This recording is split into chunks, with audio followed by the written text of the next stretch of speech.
2 பேரும் ஒத்துமையா இருந்தோம்னா நாங்க 2 பேரும் சண்டை போடுறதுனால வெளியில இருக்கிற ஆளுங்க அவங்கள ஏன் எதிர பேசுறாங்க மேம், என்ன அவங்க எதிர பேசுறாங்க. அப்ப என்னால அவங்கள பேச முடியல.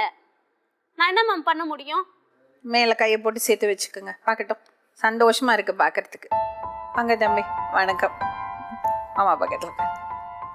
தாய் மாமா, ஒரு தாய் மாமா, ஒரு அத்தை, இந்த உறவுக்கு மாமா கூப்பிடுவியா? பேசலாம் மட்டும் பேசலாம். அவன் சண்டைக்கெல்லாம் வரமாட்டான். அவன் சண்டைக்கெல்லாம் வரமாட்டான்.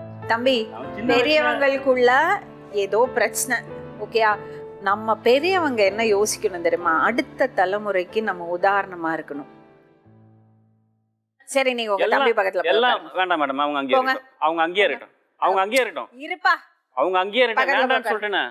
அவங்க அங்க இருக்கட்டும் மேடம். அம்மா நீ இங்க வாமா. நீங்க அங்க போய் உட்காருங்க. போங்க. நான் உட்கார்றேன் மேடம். நான் உட்கார்றேன் மேடம். நீங்க சொன்னோன்னா மனசுல இருக்கிறது உடனே ஆறாது. கொஞ்சம் கொஞ்சமா தான் ஆறும். சரி, அட்லீஸ்ட் அந்த சோஃபால உட்காருங்க. பரவாயில்ல. போங்க, பக்கத்து சோஃபால உட்காருங்க. தம்பி தானே,